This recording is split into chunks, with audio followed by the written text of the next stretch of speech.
Direk, kaya ito po nila habang ginagaya nila ang course. Direk, no? Ako lang. Yes. Ngayon malang direk, ang dami na nga mga sa portion sa isipan nila, ano mangyayari sa pelikula, ano ba, of course, gusto na namin manggaling sa inyo, Direk Chun, ano ba ang pwede namin ma-expect, of course, dito sa The Greatest Showdown. Siyempre, yun yung magsasanib pwersa ng dalawang gigante at genyo ng comedy. Kaya dapat natin asahan ang pinakamalaki, pinakamasayang pagkagulan, showdown, at sigurado tayo na ubusugin natin ang mga maninood. Pero ang kapatid ng bossing na importante na ito may recognition.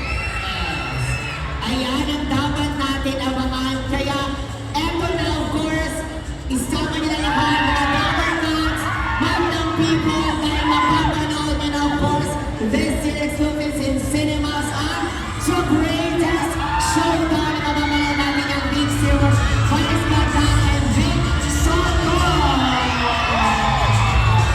Siyempre, gusto lang natin i-acknowledge, of course, ang presence sa ating Idea First Company, si Direk Percy, talaga nandito, Direk, hi! Si Miss Jessie Liz, ang Idea First, ano po, Direk Mike Tugera, hello po sa inyo, hello po sa ating APT Entertainment. Muli, eto na po ito, muli